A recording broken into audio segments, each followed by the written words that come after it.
Have you ever wondered what would happen if only the clock race existed in the entire Skibidi Multiverse? How would they be able to cover up for the threats in the series, and in general, how would it affect the entire story? Well, in the first place, for this video, the clock base would be the only base existing here, and the clock agents with the Clock Titan would still exist. And now, with this, would they be able to survive? Well, let's find out. So, the first threats we saw in episode 1 were the Astros and the toilets, and the two Titans were able to at least hold their own until one got infected. But in this case scenario, since they don't exist here, the mutants and toilets would attack the clock base instead. Just like in the original, the agents would be able to take care of these toilets with their time abilities, thereby saving the clock base. But since the Titans are not here to stall the mutants, soon they would start overwhelming the base, and the Alliance would have no other choice but to call in the Clock Titan. Here, he would still be at base form. So, with this, effortlessly, he would clear the base of the mutants and toilets, securing it back. But the Skibidis are not done yet. We would then get introduced to the magnet toilet, which would have a great effect on the clock's abilities. I mean, this guy is the large Clockman's greatest fear. But when the mutant is about to sever him in half, the Clock Titan would come to his rescue. So here, the large Clockman would not be split in half because the Clock Titan is not occupied in battle. Just like in the original, the Skibidis would try to infect the Clock Titan, and that would be their ultimate plan because they no longer have anything to worry about after infecting him. But it won't be that easy. The Clock Titan would battle ferociously with the magnet toilet, holding his own against him despite the magnet dampening his abilities. So, the scientist would join in and, together, immobilize him so that the parasite can crawl up and infect him.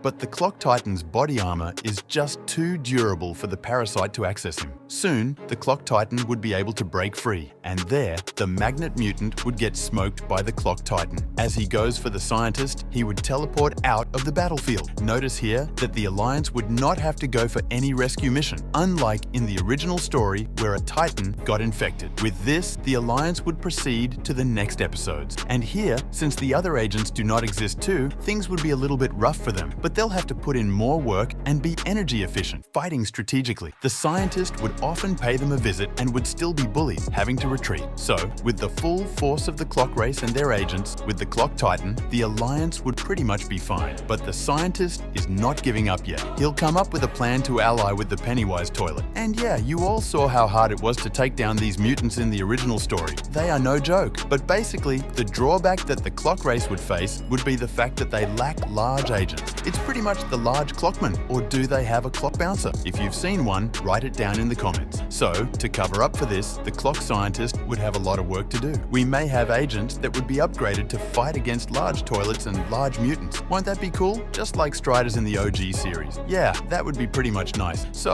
the scientist teams up with the Pennywise, and together, they ambush the Clock Titan while in battle. But this time, they brought friends. So, the agents would be able to take care of the large mutants and toilets easily, while the Clock Titan battles with the scientist and Pennywise. Since he's still at base form, stopping them in time for a long time would not be a good idea, as he was previously in battle and wouldn't want to waste energy. So, I guess it would go down to hand-to-hand combat while Pennywise plays all his tricks. The Clock Titan would figure out a very unique and smart way to win this battle. He would proceed to use his hijacking ability on the Pennywise toilet and turn him against his friend, the scientist. So, that would pretty much be it, because the tables have turned and things would be looking so bad for the scientist. He'll notice that he obviously doesn't stand a chance against the newly found duo, so he'll have to retreat back to base to re-strategize, but he left a gift for them, the Kamikaze Rain. Well, the Clock Titan would have still loved to play more, but he'll get a message that the clock base has been overtaken by the SCP toilets. However, in the original story, the Alliance normally relied on the TVs for teleportation. There was no need for the scientist to create some sort of portal gun or fancy device, as clocks normally would have access to that type of technology. In this case, they would need to get to places faster, so the scientist would have done justice to that. The agents would be able to arrive faster at the base to join in with the other agents at the base to stall the SCP toilet, preventing them from detonating the bomb while waiting for the Clock Titan. The Clock Titan gets the message and teleports back to the base, leaving the poor Pennywise mutant to be obliterated by the falling Kamikaze.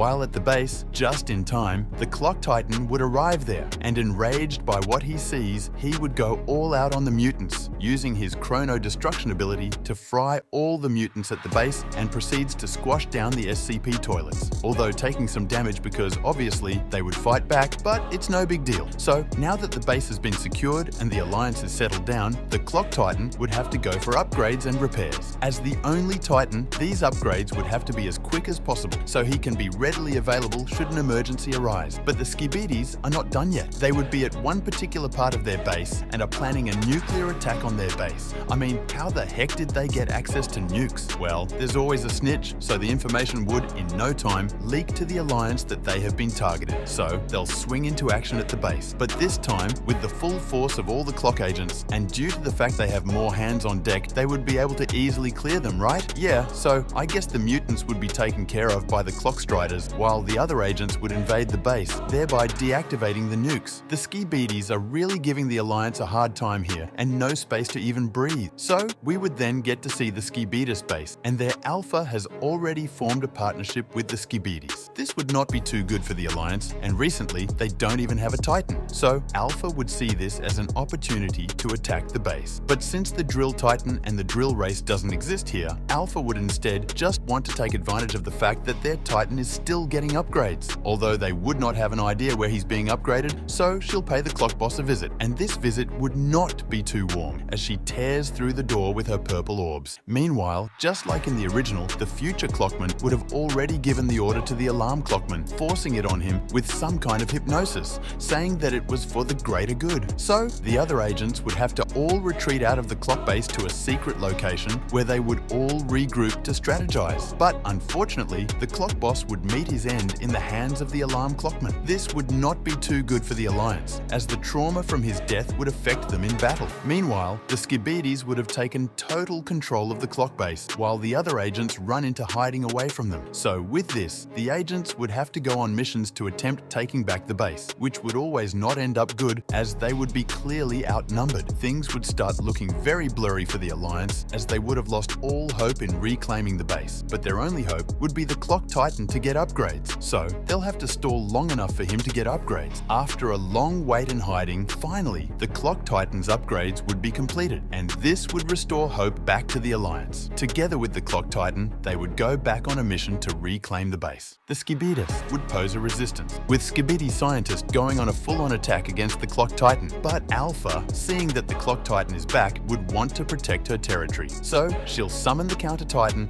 and order him to attack the Clock Titan. But sadly for the Counter Titan, he'll eventually get smoked by the Clock Titan effortlessly, leading to his unfortunate end. Alpha would follow, and things would pretty much return to normal, with the Alliance reoccupying the base. But the Skibidis have been cooking up something all this while. Yeah, the big fortress, the G-Man Apocalypse. This would not be good for the Alliance when they find out. But the big question here is, can the Clock race clear the G-Man Apocalypse single-handedly? And also, don't forget about the Sinister, who claims he's the destroyer of Titans and universes. Well, here, things would get much harder because the Clock Titan would not be able to be in two places at the same time. So, he'll have to go after the Sinister, leaving the G-Man Apocalypse to the future Clockman and the agents, which would just be totally GG, as they would both get smoked by the Skibidis. Although, how the battle between the Clock Titan and the Sinister is very controversial right now, I'll still have to lean more toward the Sinister, as I see more win conditions here. As for the G-Man Apocalypse, it depends if the future Clockman would be able to locate him inside the shell in time. I guess the Alliance would still be smoked from both ways, but the fact that they got to this point speaks volumes of their immense strength and relevance in the series. However, check out this video to see all the times that plot armor saved Skibidi characters in the Skibidi fandom. Unique Clockman out.